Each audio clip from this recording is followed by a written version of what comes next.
Welcome to the Trill MBA Show. I'm your host, the trillest MBA you will ever know, and I'm here to help you survive and thrive in corporate America by giving you the truth and being as real as only I can be. I want to give a shout out to Christy P, who hit me up on LinkedIn with the following message. Hi, Felicia. I wanted to tell you I accepted a permanent position as an analyst with a Fortune 500 company that shall not be named. I also want to thank your podcast. It gave me the extra courage I needed to wait and find the right job with the right company. Well, congrats, Christy P, on the new job opportunity. I'm so excited for you. I know that you've worked very hard to get your foot in the door, and now you are at a new company. So, I want you to keep listening for how to navigate at your new company because we will be talking about that all throughout the new year. And ladies, if this podcast is helpful for you, please give me a review on Apple Podcasts or send me an email at ask@trillmba.com. You can also visit my website at trillmba.com/coaching to schedule a 30-minute free consultation with me to strategize and come up with initial tips and tactics to get through any situation you're trying to navigate at work. Also, don't forget to rate me on Apple Podcasts and please give me all fives. I appreciate it. Now, today we're going to talk about the PhD project and my observations from attending its annual conference for prospective PhD students in business. So, some of you might be saying, what is the PhD project? For me, I learned about the PhD project while I was in my MBA program because I was a consortium member and fellow. And the PhD project has a very similar mission to the consortium. And that mission is to increase workplace diversity. For the PhD project, the mission is to increase workplace diversity by increasing the diversity of business school faculty who encourage, mentor, support, and enhance the preparation of tomorrow's leaders. So, the vision for the PhD project is to have a significantly larger talent pipeline of African Americans, Hispanic Americans, and Native Americans for business leadership positions. The great thing about the PhD project is it is a very tight knit and very open and loving network of underrepresented minority business academia professionals that really truly are there to support and be your ally in this space. And for that, I truly want to thank the PhD project for this experience and being able to learn about the organization and possibly going down the path of pursuing a PhD. As I've talked about in previous episodes, I'm on a career journey. I'm trying to figure out how to now marry my passion with my means of creating income.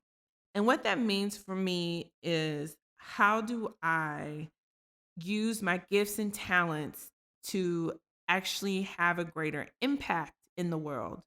Earlier this year, I turned 40 years old and I woke up on my birthday and I was like, you're halfway through this thing called life, statistically, God willing. So, what are you going to do with the next 40 years of your life?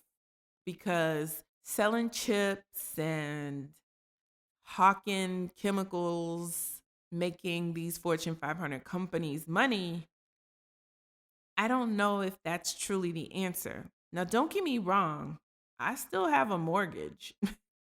So I have to somehow figure out the balance of following my passions, contributing to the world, and paying my bills. So that's the journey I'm on now. And that journey led me to go to the PhD Project Conference this year. So today, I want to explore the pros and the cons that I've picked up from the conference. Some people might agree with me, some people might not. And that's okay. We can all have our opinions. So understand, disclaimer, this is my opinion. Okay, you guys? So don't take this as, oh, I'm not going to pursue that then. I encourage you, if this is something you're thinking about doing, I encourage you to do your own due diligence for yourself. So that's number one. I want to put that out there up front. But I went to the PhD project this year because I have a passion around understanding why underrepresented minority women, and specifically Black women, why we are struggling so much in corporate America. Why are we being treated so bad? And what are tactical, applicable solutions for African American women to deploy to help them navigate the corporate battlefield? And so my thought process was, oh, maybe this is something I can go into academia and study and get paid to study what I'm passionate about. So that was my motivation for doing my research on getting a PhD. Now, I learned a lot, you guys. But one thing I want to be sure you understand is that it never hurts to explore your options when you're thinking about career shifts. And corporate America is not for everyone. Although I'm definitely trying to cheer you guys on, to stick it out, to make a difference, because we all can't leave. Some of us have to stay in the fight and we have to represent. And I know that's a shitty situation, but that's the reality. And one day there'll be enough of us where it won't even matter how many of us are there. One day you won't be the only one in the room. And one day people will see your work and your potential, and they will elevate you based on that, instead of you always trying to prove yourself and fight to prove your worth to people that you work with. But for today, here's the reality. So, what I learned at the PhD project conference. Well, one, I want to set up the scene. This conference happened in November, so about 3 weeks ago. I was in Chicago. It was a great time. It was at the Hyatt near the airport, so it's very convenient. Everything was very much well organized. It was literally about 36 hours. It was pretty fast paced, but not so fast paced where you didn't have opportunities to have some deep and meaningful conversations with current PhD students, professors, and prospective students like yourself. I made some wonderful connections, and I'm excited that this organization exists. Some of the pros that I found from going through this experience with the PhD project. One, if you choose this path, you truly can have an impact on the future. That is the absolute truth. I don't know about you, but I went to a PWI. I went to the University of Texas at Austin, and there were very few professors that looked like me. I did run into a couple of teaching assistants who were doctoral students who did look like me. And there was a great small knit community there. I enjoyed getting to know those people. I didn't appreciate, though, as an undergrad, the hard work they were enduring while they were teaching me. I had no idea how hard the life of a PhD student is. But what I do remember is that those people, I still remember them, I still remember their names, and they did have a profound impact on my academic journey as an undergrad. And I'm very grateful for meeting them at an institution that is overwhelmingly white and overwhelmingly lonely because it's so big and you feel like you're just a number. So you do have an impact as a professor of color. The other pro, which is pretty cool, is that once you're tenured, you pretty much have a job for life. Like you basically, so you work really hard for like 11 to 12 years. And that's like if everything goes off without a hitch. So 5 years, you get your PhD, 6 years, 7 years, you get tenured. And then you can pretty much, do what you want within reason. And this is your life's work. And you can focus on all the research and questions that you want to dig deep and find answers to.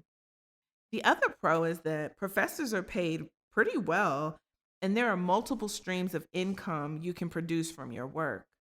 So, not only are you researching things that you're passionate about or you want to learn more about, you're highly interested in.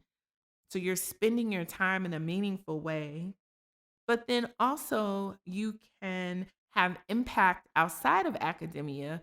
You're invited to speak at places. You could be an expert on TV. You can do speaking engagements. You teach the future. There's a lot of avenues. You can write books based on your research. It's really cool what you can do after you have a PhD. The other pro is that you have a greater chance of creating work life balance. And in the long run, you have a lot of freedom and autonomy to do something that you're passionate about. And the last pro that I found was that most PhD programs award tuition, healthcare, and living stipends. So you work 5 years, but you don't pay for school. So you could get away if you finagle it right and you cut your expenses. You could get away with getting a PhD without having to take out any student loans.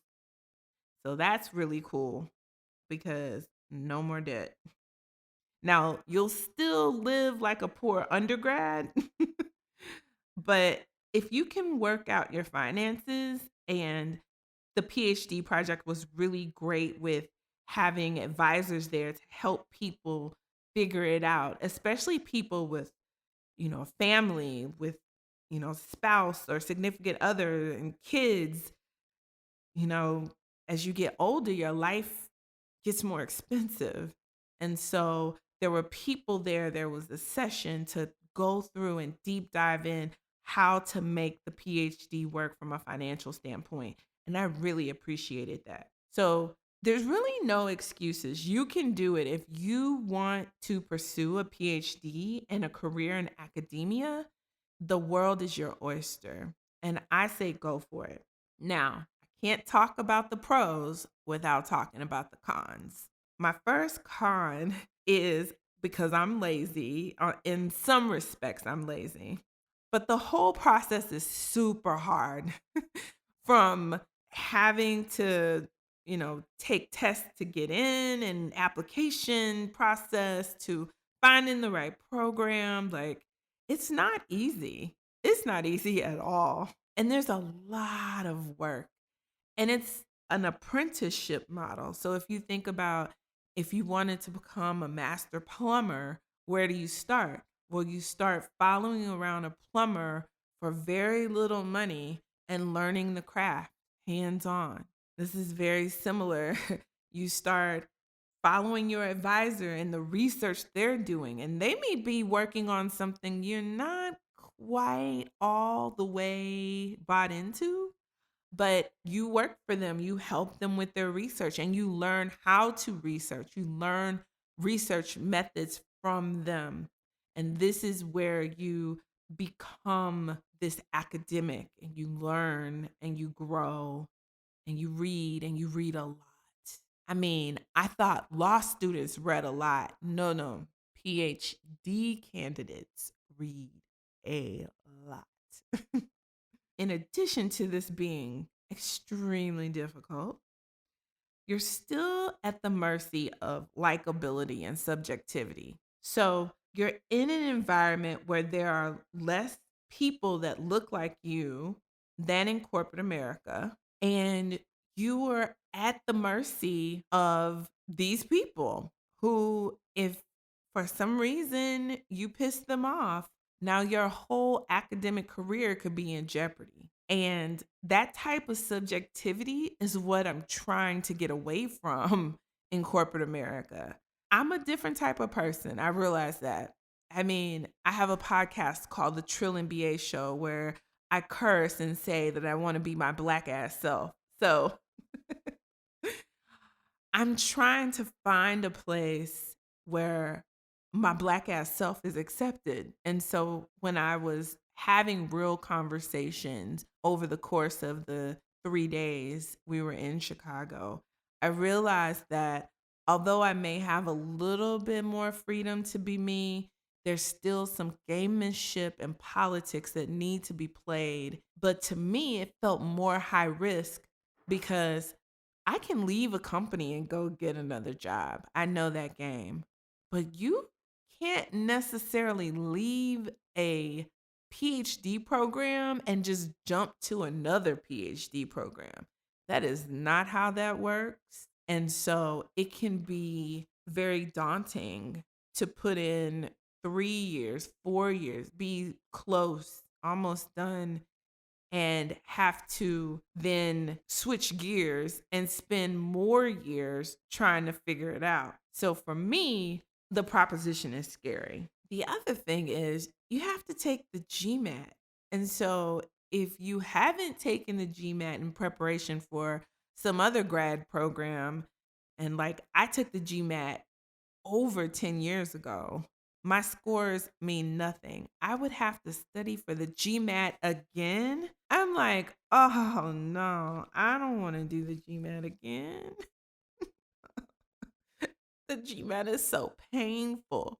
And in my opinion, quite useless in predicting success.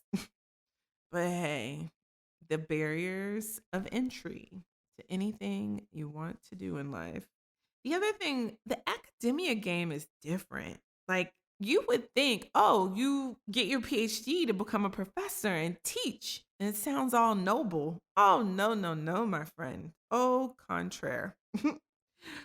This game is about research and publishing research papers in A-rated publications. They even said phrases like, well, research publications are your currency in this world. And the fact that you need to have currency, it just sounded like another version of corporate America to me. So that was a red flag for me because how do you get this stuff published? Is it that you have to know somebody? Is it that you have to be at a certain institution? Not everybody goes to Harvard to get their PhD. So I don't know. It just sent a real red flag for me. Again, not saying these things are not doable, they are highly doable. They are just very difficult. The last con that I found, and this is where I think some people might want to fight me, there is an air of elitism in academia. It kind of feels like the same elitism that's in like the fashion industry. Like there's inside and then there's those outside. And either you're in or you're out. And I don't know. It just felt weird. And even in this space at the PhD project, that was again very open, very welcoming. Everybody's on board with this mission of getting people to apply for PhD programs and getting prospective students of underrepresented groups into these PhD programs to make a long-term difference. There is still, this, it just feels like a club. Some of the PhD students and some of the professors that were there, they actually likened it to a sorority or a fraternity. So again, I'm like, wow, it's another version of the good old boys club.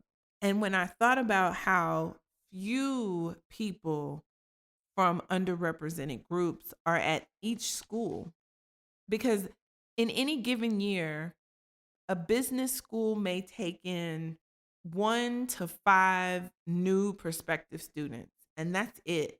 It's very competitive because there's so few people that will be accepted. Think about it. It's another system built on relationships. It's another system built on subjectivity and likability. So, again, a red flag for me. Now, as noble as it is to be a professor, and it is because, I mean, you're paying some major dues.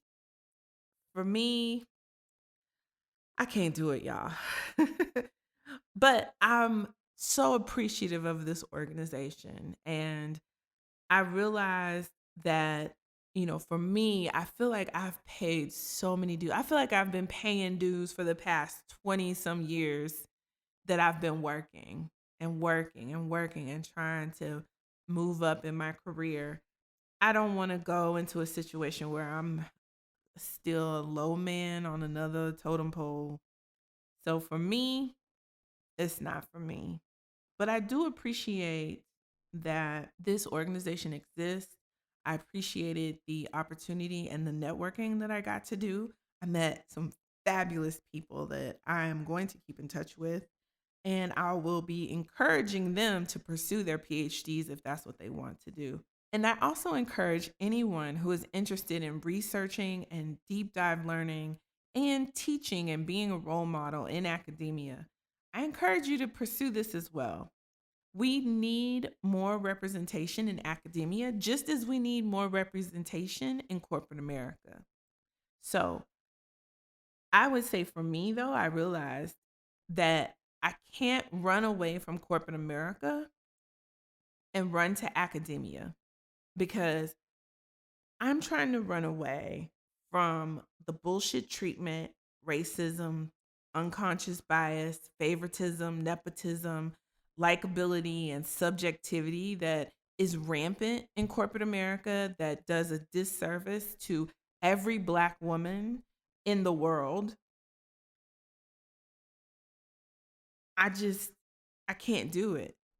That's not what I want to do. And so to run into a similar situation as corporate America, because I'm trying to run from corporate America, academia is not the answer. You will run into all of those things in academia. And for the first 5 years of the journey, you'll be taking an L in the income department, and you'll be at mercy at your academic advisor and your committee. Yeah. So it's a no for me, dog. But I want to encourage y'all because the mission is real, the vision is real, and we need all hands on deck, especially with the climate that we're in now. For more information on the PhD project, check out www.phdproject.org. Again, that's phdproject.org. It's a great organization with an awesome mission. And if pursuing a PhD is something that you are highly interested in and you are an underrepresented minority, I highly recommend plugging into this network of people. They are there to help you every step of the way. Now, before we go, I want to give you a sneak peek into next week's episode. Be sure to tune in because I have a very special guest and he gave me all the nitty gritty on how to protect yourself in the workplace. It was one of the best interviews I've done. I learned so much. Like, did you know that you're supposed to ask for your signed contract back from your employer? When you sign an offer and you send it to them, do you ever ask for the final offer back that they also signed? I know, right? I never thought about that. Well, there's ramifications for not having that. So tune in next week for some amazing tips and knowledge about how to protect yourself in the workplace.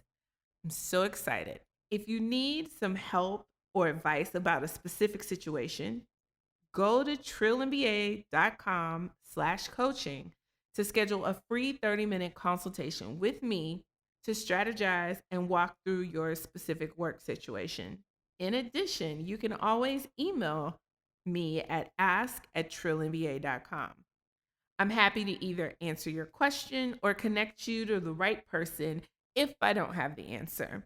Again, that's trillmba.com/coaching to schedule a free 30-minute consultation, and ask@trillmba.com to submit a question or if you just want to say hi. I appreciate you guys for listening, and I'll see you next week. Until then, keep it trill, y'all. The Trill MBA Show is a Fair World Corp LLC production, executive produced by Felicia and Rose Enuha. Music is Kick Push by Ryan Little. Keep it trill every day, y'all.